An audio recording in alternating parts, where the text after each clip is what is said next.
علی بھی اگلا سوال ہے، ذوالحجہ کے مہینے کی کیا کوئی الگ سے بھی فضیلت ثابت ہے یا صرف حج اور قربانی کے حوالے سے اس مہینے کی عظمت ہے؟ حج اور قربانی تو جی کلائمیکس ہے اس مہینے کا، لیکن یہ مہینہ الگ سے بھی ایک فضیلت رکھتا ہے نا جی۔ سورہ التوبہ کے اندر اللہ تعالیٰ نے فرمایا نا کہ جب سے اللہ تعالیٰ نے زمین و آسمان کو پیدا فرمایا ہے تو 12 مہینے ہیں سال کے، ان میں سے 4 حرمت والے ہیں۔ بخاری اور مسلم میں اسی آیت کے کانٹیکسٹ میں ایک حدیث ہے کہ نبی علیہ السلام نے فرمایا وہ 4 حرمت والے مہینے 3 کنزیکٹیو ہیں، ذی قعدہ، ذوالحجہ اور محرم، اور ایک الگ سے ہے رجب کا مہینہ۔ ان 4 مہینوں میں آپ قتال نہیں کر سکتے تا وقت کہ کافر آپ پہ جنگ تھوپ نہ دے۔ اس لیے آپ دیکھیں جنگ صفین جو تھی اس کے دوران بھی یہ مہینہ آ گیا تھا، اس کا حرمت والا مہینہ، تو جنگ روک دی گئی تھی۔ تو حرمت والا مہینہ یہ ذوالحجہ، اس اعتبار سے تو اس کی اہمیت ہے۔ باقی بڑی عید ہے ہماری 10 ذوالحجہ کو، اسی طریقے سے حج کی ساری ایکٹیویٹیز ذوالحجہ کے مہینے میں، تو یہ تو سارے فضائل اس کو حاصل ہیں۔ ایک جنرل حدیث ہے صحیح بخاری کے اندر کہ نبی صلی اللہ علیہ وآلہ وسلم نے فرمایا باقی پورے سال میں کیے ہوئے اعمال کبھی بھی ذوالحجہ کے پہلے 10 دنوں میں کیے ہوئے اعمال کے برابر نہیں ہو سکتے۔ اب یہ کیٹاگوریکلی ہے، یعنی ایون رمضان کی کوئی عبادت بھی یہ پہلے 10 دنوں کا مقابلہ نہیں کرتی، بلکہ اکثر مفسرین کا اتفاق ہے یہ سورۃ الفجر میں جو اللہ نے قسم یاد فرمائی ہے نا، والفجر ولیال عشر، فجر کے وقت کی قسم اور 10 برکت والی راتوں کی قسم، یہ 10 راتیں جو ہیں وہ ذوالحجہ کی 10 راتیں ہیں، یکم ذوالحجہ سے لے کے 10 ذوالحجہ تک۔ تو بخاری کی اس حدیث میں آیا ہے کہ پورے سال میں نیک اعمال کا وہ ثواب نہیں ہے جو ان پہلے 10 دنوں کے اندر ہے، کوئی بھی نیک عمل۔ تو صحابہ نے کہا کہ کیا جہاد اور قتال بھی اگر کوئی شخص کرے باقی دنوں میں تو اس سے بھی یہ 10 دن کا عمل بڑھ جاتا ہے؟ تو آپ نے فرمایا کہ جہاد اور قتال سے بھی بڑھ کے ان 10 دنوں کے اندر عبادت کرنے کا ثواب ہے، سوائے ایک ایکسیپشن کے ساتھ کہ کوئی شخص اللہ کی راہ میں جہاد اور قتال کے لیے جائے اپنا مال اور جان لے کر، اور واپسی پہ نہ اس کی جان بچے نہ مال بچے، یعنی سب کچھ لٹا کے آ جائے نا ادر دین ذوالحجہ کے مہینے میں، تو وہ شخص ہی ذوالحجہ کے پہلے 10 دنوں میں کی ہوئی عبادت کو کے سے بڑھ سکتا ہے، باقی صرف قتال کرنے والا بھی نہیں بڑھ سکتا۔ کتنی بڑی فضیلت ہے۔ اور اسی حدیث کا ایک طریق مسند احمد میں ہے جس کی صحت کے اوپر اتفاق ہے لیکن وہ فٹ ان بیٹھتا ہے، کہ نبی علیہ السلام نے یہی الفاظ ہیں بخاری والے، اور آگے الفاظ ہیں کہ ان 10 دنوں کے اندر اللہ تعالیٰ کی تحمید، تحلیل اور تکبیر بلند کرو۔ تحلیل کہتے ہیں لا الہ الا اللہ کو، تحمید کہتے ہیں الحمدللہ کو، تسبیح کہتے ہیں سبحان اللہ کو، تکبیر کہتے ہیں اللہ اکبر کو۔ اور یہ چاروں وظائف آپ کو پتہ ہے ایک ہی کلمے میں جمع ہے، سبحان اللہ والحمدللہ ولا الہ الا اللہ واللہ اکبر، جس پہ میرا یوٹیوب پہ کلپ بھی ہے، سب سے بہترین وظیفہ، آلموسٹ 3 لاکھ کے قریب لوگ دیکھ چکے ہیں۔ اس میں میں نے کئی احادیث اس حوالے سے بتائی ہیں جو ان 4 کلمات کے حوالے سے، تو اس میں بھی اسپیسیفکلی تکبیر کا ذکر آتا ہے۔ سورۃ البقرہ میں حج کا ذکر بھی آئے گا تو آپ کو آئے گا تکبیر بلند کرو۔ سورۃ البقرہ میں رمضان کے بعد عید کا ذکر آئے گا تو کہا گیا عید والے دن تکبیر بلند کرو۔ تو وہ تکبیر بلند کرنا تو ایک سمپل اللہ اکبر کہنا ہے۔ اس کے علاوہ آپ کو المصنف ابن ابی شیبہ میں، سنن الکبریٰ البیہقی میں، مصنف عبد الرزاق میں صحابہ اور تابعین سے کئی ایک اقوال ملیں گے۔ کوئی پڑھتا تھا سبحان اللہ والحمدللہ ولا الہ الا اللہ واللہ اکبر، کوئی پڑھتا تھا اللہ اکبر کبیرا والحمدللہ کثیرا وسبحان اللہ بکرۃ واصیلا، کوئی پڑھتا تھا اللہ اکبر لا الہ الا اللہ واللہ اکبر وللہ الحمد۔ تو اس طرح کے کئی ایک کلمات جن میں اللہ کی تکبیر بلند کی گئی ہے، جو معصورہ چیزیں کتاب و سنت سے ثابت ہیں، آپ وہ تمام الفاظ استعمال کریں تو یہ تکبیرات۔ اور پھر آپ یہ دیکھیں یہ تکبیرات آپ امام بخاری نے تو باقاعدہ صحیح بخاری میں اسی حدیث جو میں نے بیان کی کہ ذوالحجہ کے فضیلت، اس کی ہیڈنگ کے اندر انہوں نے لیا ہے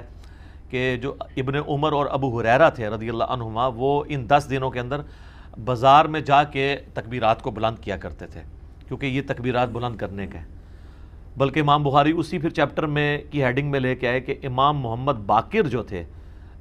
امام جعفر کے والد اور امام زین العابدین کے بیٹے، امام حسین علیہ السلام کے پوتے، ان کے بارے میں کہ وہ عام نمازوں میں فرض نماز کے علاوہ بھی جو نوافل ادا کرتے تھے نا، جنہیں ہم سنت مؤکدہ کہتے ہیں، اس کے بعد بھی تکبیرات بلند کیا کرتے تھے۔ ایک تو وہ ہے نا جو سنن الکبری البیہقی کے اندر، المصنف ابن ابی شیبہ میں، باقی کتابوں میں مولا علی علیہ السلام کا آپ کو ملے گا کہ مولا علی علیہ السلام جو ہیں وہ 9 ذوالحجہ کی فجر سے لے کے، یعنی حج والے دن کی،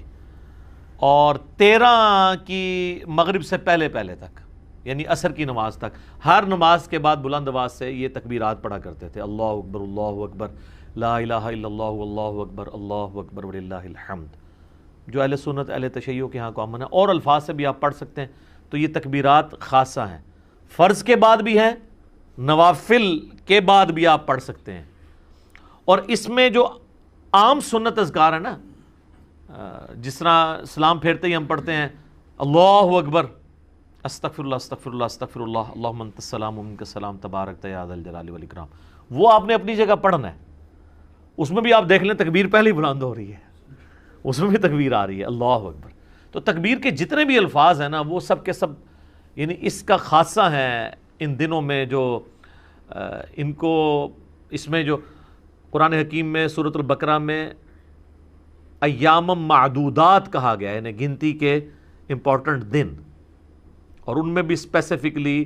ایام تشریق ہیں، ایام النہر ہیں، اور حج کا دن، یعنی 9 ذوالحجہ حج کا دن، 10 ذوالحجہ عید کا دن جو یوم النہر بھی ہے، پھر 11 اور 12 بھی، اور 11 12 13 جو ہے انہیں ایام تشریق بھی کہتے ہیں۔ تشریق ہوتا تھا کہ وہ پرانے زمانے میں تو آپ کو پتہ ہے فریج اور برف نہیں ہوتی تھی، تو گرم علاقوں میں دھوپ میں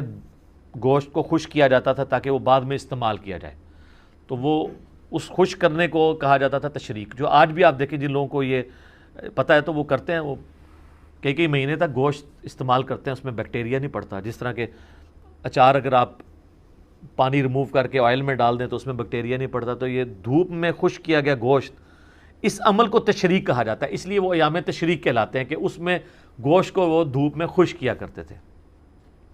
تو ایام تشریق کے اندر آپ نے یہ تکبیرات کو بلند کرنا ہے، عید والے دن بھی کرنا ہے۔ 9 ذوالحجہ کی فجر کے بعد سے شروع ہو جاتا ہے، اور اس میں یہ ہوتا ہے کہ بعض اوقات آپ کی جماعت سے نماز رہ گئی ہے اور آپ ویسے پڑھ رہے ہیں تو اس میں بھی آپ نے کرنا ہے، تو یہ ایک مشروع ہے چیز۔ اور اس کے علاوہ بھی آپ ان دنوں میں بلند آواز سے بازار میں بھی بلند کر سکتے ہیں، لا الہ الا اللہ وحدہ لا شریک لہ، لہ الملک و لہ الحمد وہو علی کل شیء قدیر۔ تو یہ سب کی سب تسبیحات ہیں، یہ سب کی سب تسبیحات آپ ان دنوں میں کریں۔ اور اسی طریقے سے ایک اور امپورٹنٹ چیز جو اس میں آتی ہے وہ یوم عرفہ کا روزہ بھی ہے، وہ ذوالحجہ کی 9 تاریخ کو آپ نے رکھنا ہے،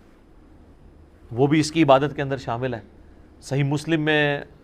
نبی صلی اللہ علیہ وآلہ وسلم کا فرمان موجود ہے کہ میں اللہ سے امید کرتا ہوں کہ یوم عرفہ کا روزہ 2 سال کے گناہوں کا کفارہ بن جائے گا،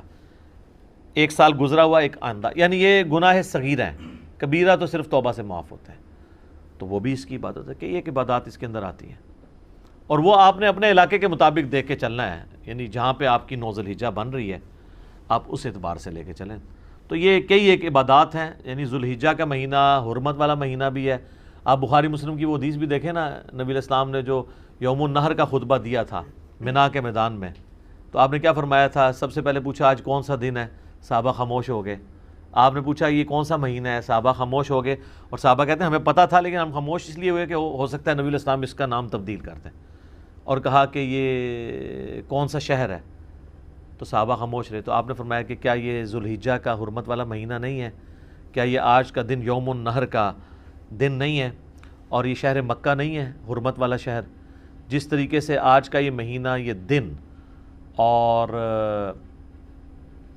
یہ شہر مکہ اللہ کے نزدیک حرمت والا ہے، اسی طریقے سے تمہاری جان، مال، عزت، آبرو ایک دوسرے کے اوپر حرام ہے۔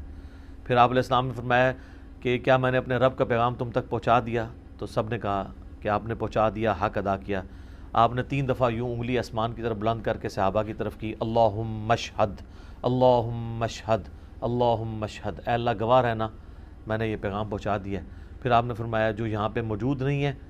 ان تک پہنچانا اب تمہاری ذمہ داری ہے. اور بسا اوقات جسے بات پہنچائی جا رہی ہوتی ہے وہ زیادہ یاد رکھنے والا ہوتا ہے بنسبت اس کے کہ جو بات پہنچا رہا ہوتا ہے. تو یہ اسی لیے محدثین جب یہ حدیث پڑھا کرتے تھے تو وہ کہا کرتے تھے صدق رسول اللہ, رسول اللہ نے سچ فرمایا کہ دین تو عرب کے لوگوں پہ نازل ہوا لیکن خدمت بعد میں اللہ نے عجم کے لوگوں کے ذریعے لی. احادیث کی آپ جتنے بھی آپ ائمہ دیکھیں آلموسٹ سارے عجمی ہیں, اور عجمی بھی کہاں کہاں سے اٹھ کے آئے ہیں. امام بخاری رشیا سے گئے ہیں, امام ترمذی امام ابو داؤد افغانستان کے رہنے والے ہیں, امام مسلم ایران کے رہنے والے ہیں. تو اس طریقے سے اللہ تعالیٰ نے یہ خدمت عجمیوں سے لی. اور مجھے بڑا عجیب فیل ہوتا ہے جب سعودی عرب کے چینل پہ حج کے دنوں میں آپ اگر لگا کے دیکھیں تو اس میں تو آلموسٹ چلتی رہتی ہیں احادیث, لیکن عام دنوں میں بھی آپ اگر مدینہ شریف والا چینل لگائیں یا ایون مکہ شریف والا بھی, اذان اور نماز کے وقفے کے دوران جو احادیث بیان کی جا رہی ہوتی ہیں تو وہ اکثر احادیث کے اینڈ پہ بول رہے ہوتے ہیں رواہ البخاری رواہ المسلم, رواہ البخاری رواہ مسلم. تو کتنی عظمت کی بات ہے کہ ان دو بندوں کے نام لیے جا رہے ہیں جو عرب کے لوگ ہی نہیں ہیں, اور نبی علیہ السلام کا سارا نالج احادیث کا اللہ نے ان کے ذریعے جمع کروایا ہے. اللہ تعالیٰ ان کی قبروں کو نور سے بھر دے, انہیں ان کے نیک کاموں کا اجر عطا فرمائے. آمین. ٹھیک ہو گئی.